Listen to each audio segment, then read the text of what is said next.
오늘 함께 나눌 하나님의 말씀은요, 신약성경 에베소서 4장 1절에서 4절까지의 말씀입니다. 에베소서 4장 1절에서 4절 말씀,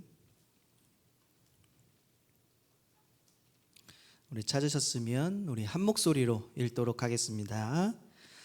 그러므로 주 안에서 갇힌 내가 너희를 권하노니 너희가 부르심을 받은 일에 합당하게 행하여 모든 겸손과 온유로 하고 오래 참음으로 사랑 가운데서 서로 용납하고 평안에 매는 줄로 성령이 하나 되게 하신 것을 힘써 지키라. 몸이 하나요 성령도 한 분이시니 이와 같이 너희가 부르심의 한 소망 안에서 부르심을 받았느니라. 아멘. 부르심에 합당한 삶이라는 제목입니다.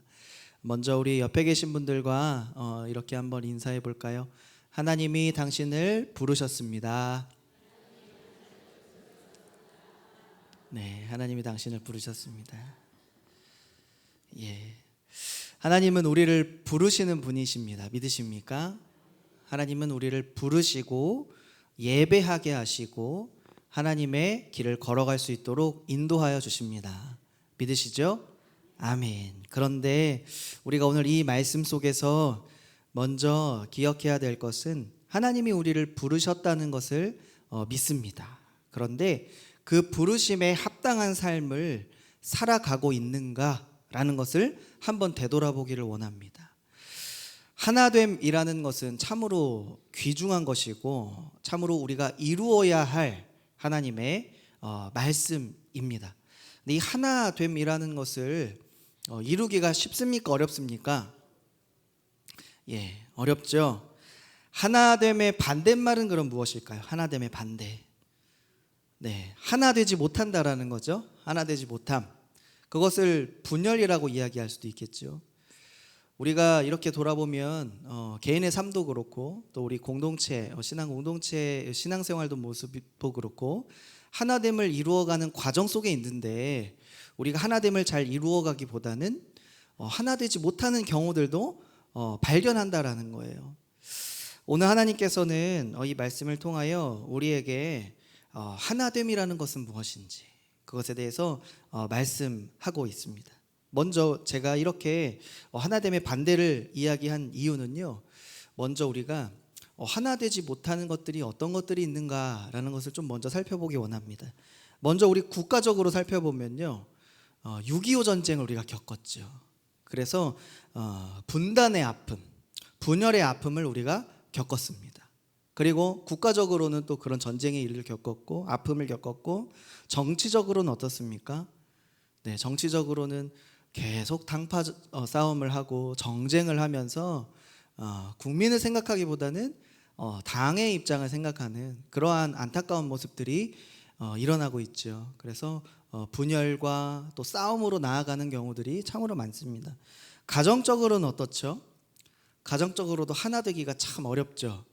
왜냐하면은 우리나라 OECD 국가 중에 이혼율 1위가 우리나라입니다. 이렇듯이 가정의 상황을 보면 물론 평안하고 화목한 가정도 있겠지만 이렇게 분열을 겪고 이렇게 하나 되지 못하는 그러한 가정의 경우들도 우리가 보게 된다라는 거예요. 그러면 우리 다음 세대, 우리 자녀들은 어떻습니까? 우리 자녀들은 하나가 되어가고 있습니까? 예, 학교는 어떻죠? 그렇죠. 경쟁의 시대, 그렇죠. 교육 과열의 시대, 그리고 학교 폭력이 있고, 그리고 또 세대 간의 갈등이 있죠. 공동체를 외치는 것이 점점점 힘든 시대가 되었습니다. 그렇죠. 그래서 공동체를 외치면 그 외치는 사람을 향하여 정죄합니다. 무엇이냐고 하냐면, 당신도 공동체를 이루지 못하는데 어떻게 공동체를 이야기할 수 있느냐, 이렇게 오히려 반문하고 이제 공격을 하게 되는 시대가 되었어요. 가슴 아픈 일이죠. 그런데 무엇보다 아픈 일은 무엇입니까? 교회가 분열되었다라는 소식을 들으면 참 가슴이 아픈 것 같습니다. 그만큼 슬픈 일은 없는 거겠죠. 우리가요, 지금까지 이렇게 설교를 들으면서 이제 에베소서 말씀을 나누지만 우리가 고린도 전서 우리가 말씀을 들었을 때 기억나셨던 것들이 있으셨을 거예요. 고린도 교회에 많은 문제들이 있었다고 그랬었죠. 많은 문제들이 있었는데 뭐 성도 간에 소송하는 문제도 있었고, 또 무질서한 예배를 드렸던 경우도 있었고, 또 음행했던 경우들도 있었습니다. 이것이 다 어디에서 일어났습니까? 교회 안에서 일어났습니다. 교인들 간에 문제들이 있었던 것이죠. 무엇보다 바울이 가장 슬퍼했던 것 중에 하나는 무엇이었냐면 교회의 분열이었습니다. 여러 파가 나뉘어져서 하나 되지 못했던 것을 바울이 가장 안타깝게 생각했습니다. 그리고 우리가 이제 고린도전서를 지나서 오늘 에베소서를 살펴보겠지만 그 다음에 보게 되면 빌립보서라는 성경이 있습니다. 그렇죠? 빌립보 교회에 일꾼들이 있었는데요. 특별히 여인들의 이름이 등장을 합니다. 유오디아와 순두계, 이 여인들의 이름을 편지에 바울이 쓰면서까지 이야기하려고 했던 것은 무엇이었냐면 이 두 사람의 어떠한 갈등 구조가 있었다라고 하는 거예요. 그래서 이 갈등 구조를 해결하면서 교회의 분열을 막고자 했던 바울의 그 사랑이 담겨 있는 그 편지가 또한 빌립보서라는 편지예요. 이것도 우리가 나중에 살펴보게 될 것입니다. 특별히 우리가 이 말씀을 한번 먼저 읽어보기를 원하는데요. 빌립보서 4장 2절에서 3절 우리 한번 같이 읽어보겠습니다. 내가 유오디아를 권하고 순두계를 권하노니 주 안에서 같은 마음을 품으라. 또 참으로 나와 멍에를 같이 한 내게 구하노니 복음에 나와 함께 힘쓰던 저 여인들을 돕고 또한 글레멘드와 그 외에 나의 동역자들을 도우라. 그 이름들이 생명책에 있느니라. 아멘.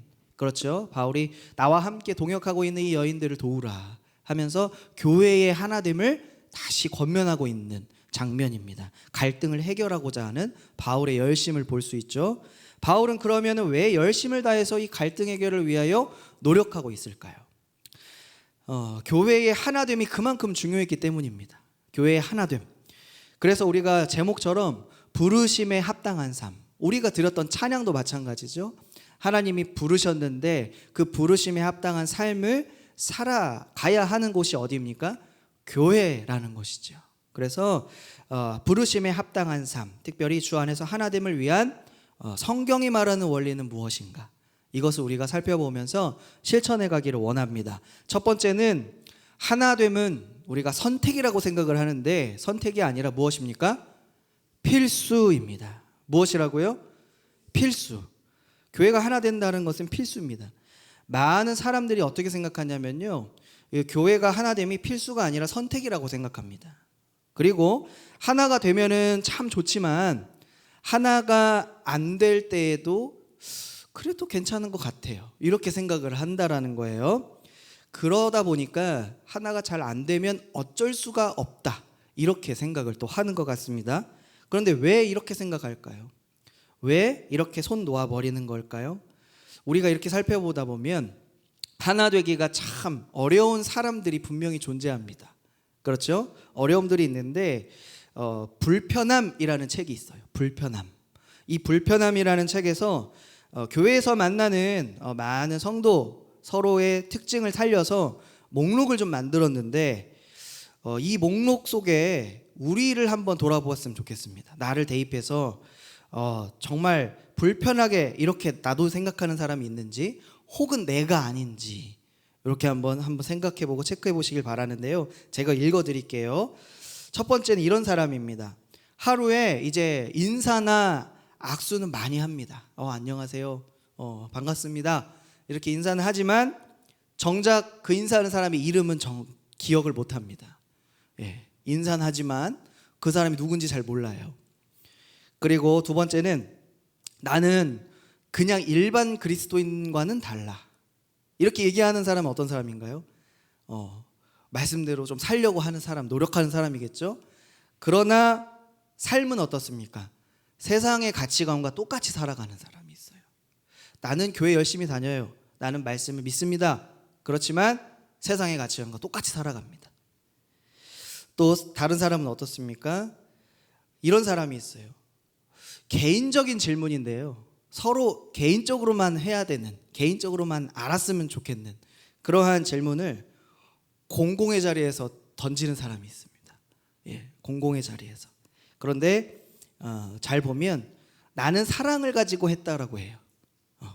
그런데 살펴보면 배려하지 않는 거죠. 사실은 사랑이 없는 겁니다. 이러한 경우가 있진 않은지.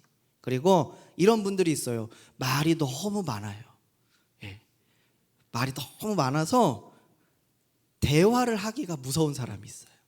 한번 물어보면 얘기를 꺼내면 계속 끝나지 않는 그 이야기가 나오니까요.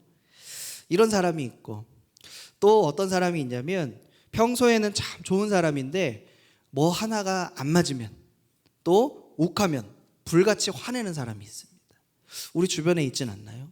아니 혹시 내가 그렇진 않나요? 그리고 또 어떤 사람이 있냐면 다른 사람이 이제 이런 말을 했을 때 쉽게 상처받는 사람. 쉽게 아무것도 아닌 일인데 쉽게 나한테는 상처가 되는 거예요. 그래서 결국 제가 이렇게 소개해드린 이 경우들을 통하여 무엇이 되기가 어렵다라고 하는 거예요? 하나가 되기가 어렵다라고 하는 거예요. 내가 이 경우에 해당하는 것 같습니까? 아니면 우리 목장 식구들이 그런 경우가 해당이 되는 것 같습니까? 아니면 나의 가족들이, 아니면 나의 친척, 친구, 이웃들이 이러한 사람들이 있습니까? 그래서 하나가 잘 되지 못합니까? 어느 공동체를 만나더라도 나와 잘 맞는 사람보다는 맞지 않는 사람이 참 많습니다. 그렇죠? 그래서 이런 사람들을 만나면 품기가 참으로 어려워요. 쉽지 않습니다. 그런데 놀라운 것은 무엇이냐면 이런 사람들을 보게 되는데 나는 생각을 안 한다는 거예요. 내가 이럴 수도 있는데 나를 돌아보지 못하고 남만 이렇게 생각을 하는 거예요. 그래서 나는 괜찮은 사람인데 라고 생각을 하는 오해가 있다라는 거죠. 그러나 나도 이 부류 중에 하나가 해당이 되는 겁니다. 이렇게 연합하고 하나가 되는 일은요 쉽지 않습니다. 그래서 바울도 권면했습니다. 노력하라고 권면했어요. 하나가 되기 위하여 노력하라. 에베소서 4장 3절 말씀 중에 마지막 부분을 보면은 이런 말씀이 있습니다. 하나 되게 하신 것을 힘써 지키라라고 해요. 하나 되게 하신 것을 어떻게 하라고요? 힘써 지키라. 힘써 지키라. 노력해야 됩니다. 하나님은 하나가 되게 하셨어요. 그러나 지켜야 하는 것입니다. 지켜야 하는 것. 내가 받지 못하는 상대방의 어떠한 특별한 기질이 분명히 있을 수 있습니다. 그리고 연약함이 있을 수 있습니다. 그러나 그것을 품고 하나가 되기 위한 노력을 서로 해야 합니다. 서로. 그래서 이런 많은 노력들이 필요한데요. 크게 우리가 그러면 어떤 노력을 해야 될까? 어떤 마음을 가지고 해야 될까? 라는 것들을 우리가 살펴보기 원합니다. 2절 말씀을 우리 한번 읽어볼까요? 2절 4장 2절입니다. 모든 겸손과 온유로 하고 오래 참음으로 사랑 가운데서 서로 용납하고. 아멘. 자, 첫 번째는 무엇이냐면 모든 겸손과 온유로 대해야 합니다. 많이 들어보셨죠? 겸손하시고 온유하셔야 됩니다. 이렇게 이야기는 많이 했습니다. 우리 먼저 한번 옆에 계신 분들에게 권면해 주시기 바랍니다. 축복. 자, 겸손하시고 온유하세요. 한번 인사해 볼까요? 겸손하시고 온유하세요. 그럼 어떤 마음이 드십니까? 당신이나 잘하세요. 이렇게 되시죠. 서로가 해야 하는 겁니다. 서로가. 너무 중요하죠? 자, 겸손은 무엇이죠? 하나님 앞에서 나를 보는 태도입니다. 하나님 앞에서 나를 돌아보는 태도. 이것이 두 글자로 무엇이라고요? 겸손입니다. 바울이요, 에베소서도 물론 썼지만 빌립보서를 쓸 때에 이 겸손을 무엇으로 비유했냐면 예수님의 마음으로 비유했습니다. 예수님의 마음을 품으라 이렇게 권면했어요. 그 마음이 어떤 마음입니까? 예수님께서 이 땅에 오실 때 사람의 몸을 입고 종의 형체를 가지고 오셨잖아요. 그래서 죽기까지 순종하신 그리스도의 낮아진 마음, 그것을 오늘 배우라라고 하는 겁니다. 배우라. 자, 그런데 우리 마음속에는 어떻습니까? 그 말씀 이제 듣고 아멘 하지만 돌아서면 도대체 저 사람은 왜 저럴까? 도대체 저 사람은 왜 저럴까? 또 이렇게 마음이 들죠. 그럴 때에 그 순간에 이렇게 생각해 보시기 바랍니다. 그러면 하나님 앞에서 나는 어떻지? 라는 생각을 하셔야 돼요. 나는 어떻지? 화살을 나에게 돌리셔야 돼요. 왜 나는 어떻지? 라고 생각을 하고 겸손하도록 노력하시고 예수님을 닮아가도록 힘쓰셔야 합니다. 온유하기를 원한다고 했었죠. 온유하게 대해라. 이 온유는 우리가 마음이 마치 여리고 부드러운 것이라고 생각을 하는데요. 물론 그것도 맞는 표현이지만 오늘 이 말씀에서 쓰였던 뜻은 무엇이냐면 자신이 가진 것을 절제하고 통제하는 힘을 말합니다. 절제하고 통제하는 힘. 모세를 아시죠? 모세는 온 지면의 모든 사람보다 온유했다라고 성경이 증거하고 있죠. 자, 왜 이런 평가가 나왔을까요? 모세에게 한 사건이 등장을 합니다. 형인 아론과 미리암이 모세의 권위에 도전하는 장면이 등장을 합니다. 왜냐하면 모세가 이방 여인을 취했기 때문이죠. 그래서 형과 이제 형수님이 이제 막 뭐라고 합니다. 비방하고 그리고 권위를 깎아내립니다. 그런데 모세가 어떻게 이야기합니까? 모세가 자기의 지도자의 권위를 주장합니까? 왜 나에게 이렇게 얘기하느냐 이렇게 따지던입니까? 어떻게 하죠? 어떤 권리를 주장하지도 않고 오히려 그 두 사람을 해코지하지도 않습니다. 어떻게 합니까? 자기 권리를 사용하지 않고 분을 내지 않고 참고 통제하였죠. 그래서 하나님의 평가가 무엇이었습니까?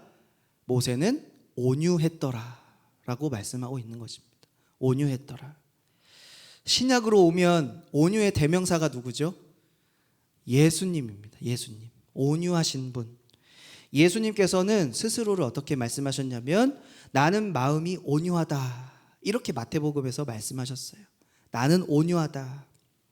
그래서 예수님께서 나의 멍에를 지라라고 하시죠.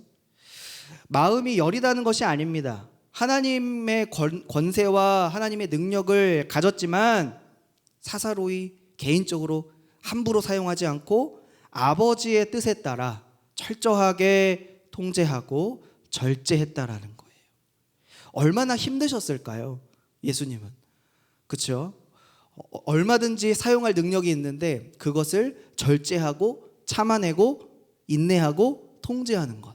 그것이 얼마나 힘든 일이셨을까요? 그러나 악을 악으로 갚지 않으시고 선으로 갚으신 것. 그것이 바로 예수님께서 저와 여러분에게 보여주셨던 온유함이라는 것입니다. 여러분, 우리가 하나가 되려면 이러한 겸손 그리고 온유가 반드시 필요합니다. 우리가 때로는 이렇게 생각을 해요. 저 사람이 저렇게 했으니까 나도 이렇게 해도 되겠다 라는 생각이 불현듯 우리 마음에 있어서 나도 충분히 이럴 권리가 있다 이렇게 생각을 하는 경우도 있는 것 같습니다. 그러나 그럴 때도 우리는 모든 겸손과 온유로 행해야 될 줄 믿습니다. 그래서 하나가 되기 위해 우리가 내세울 수 있는 것들이 참 많지만 오히려 온유하여서 분노를 내려놓고 스스로 잘 통제할 수 있는 저와 여러분 되기를 축복합니다. 두 번째는 오래 참음으로 사랑 가운데서 서로 용납하시기를 축복합니다. 다시요. 오래 참음으로 사랑 가운데서 서로 용납하시기를 축복합니다. 오래 참음은요, 고린도전서 13장, 우리가 사랑장이라고 이야기를 하죠. 이 사랑장에서 첫 번째로 등장하는 하나님이 주신 귀한 덕목입니다. 사랑은 언제나 오래 참고. 우리는 한두 번 정도는 잘 참지만 이것이 끝까지 가기는 참으로 어려운 것 같아요. 이 하나가 된다라는 것에 있어서도 마찬가지입니다. 한두 번 내가 정말 품기 어려운 사람, 그 사람의 어떠한 말이 많은 성도님들을 만났을 때 그 사람이 그래서 참고 잠깐 이야기를 들어줄 수는 있지만 계속해서 참기는 너무나 힘든죠. 그렇죠? 한두 번 우리가 실수하고 잘못하는 건 참아줄 수 있지만 반복되면 어떻습니까?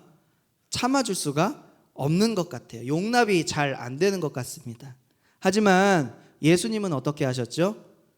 예수님은 용납하고 용서하고 참으라 라고 이야기하십니다. 오히려 품어 주어라 라고 이야기하십니다. 그래서 용서할 때 어떻게 용서하라고 하셨죠? 7번씩 70번도 용서하라. 7이 들어가고 70이 들어가죠. 완전수입니다. 완전수. 그래서 7이라고 하는 건 완전수고 또 셀 수도 없는 그 많은 일들을 용서할 수 있어야 한다. 평생 용서해야 된다 라고 이야기하는 것입니다. 그런데 이렇게 하는 이유가 무엇입니까? 물론 말씀에 예수님께서 말씀하셨지만 이렇게 하는 것이지만 우리가 이렇게 한번 생각해 봤으면 좋겠습니다. 우리가 빚을 탕감받은 종의 비유를 알 것입니다. 빚을 탕감받은 사람. 그런데 이 비유를 통해서 예수님은 우리가 하나님으로부터 비교할 수 없는 큰 용서를 받은 사람이다 라고 이야기하시는 거예요.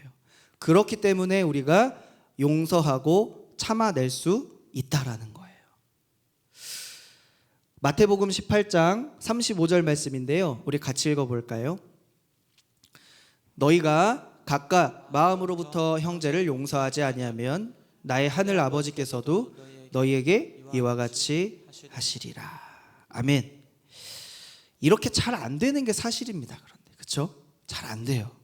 왜냐하면 우리에게 이렇게 용서할 만한, 품을 만한 사랑이 넉넉하십니까? 부족하십니까?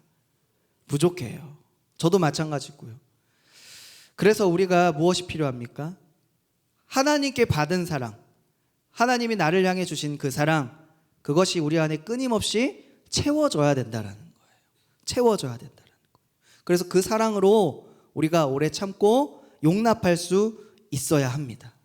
그렇기 때문에 우리가 받은 사랑을 한번 기억해 보셔야 돼요. 내가 어떤 사랑을 받았지? 내가 하나님으로부터 어떤 축복을 받았지? 어떤 은혜를 누리고 있지? 이것을 생각해 보셔야 돼요. 그래서 그것을 기억하시고 그 사랑으로 서로를 용납하고 또 겸손하고 또 온유하게 서로를 품을 때에 하나가 될 수 있다라는 사실입니다. 그래서 우리가 그럼에도 불구하고 우리 식구들을 볼 때, 목장을 볼 때에 이건 정말 참기 힘들다. 이건 정말 용납이 안 된다. 라는 생각이 들 수 있잖아요. 그렇죠? 그때 우리가 어떤 마음을 품어야 될까요? 하나님은 나를 얼마나 참아주셨지? 하나님은 나를 얼마나 용서하고 계시지? 하나님은 나를 얼마나 사랑하실까? 라는 것을 먼저 생각해 보시기를 축복합니다. 그러면 우리가 하나 될 수 있다라고 하는 사실이에요. 자, 마지막으로 하나 된다라는 건 우리가 하는 것 같지만 우리가 하는 것이 아니라 누가 하십니까? 성령께서 이루어 주시는 것입니다. 에베소서 4장 3절 말씀인데요. 같이 한 번만 더 읽어보겠습니다. 에베소서 4장 3절입니다. 평안에 매는 줄로 성령이 하나 되게 하신 것을 힘써 지키라. 아멘. 성령이 하나 되게 하셨대요. 성령께서 우리를 하나 되게 하셨으니 성령께서 평안에 매는 줄로 우리를 하나 되게 해주셨다라는 사실이에요.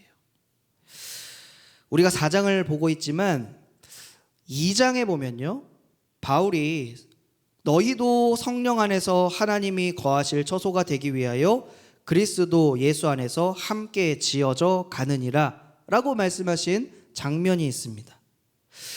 지어져 간다라고 해요. 지어졌다가 아니라 지어져 간다라고 합니다. 이 말은 어떤 뜻이죠?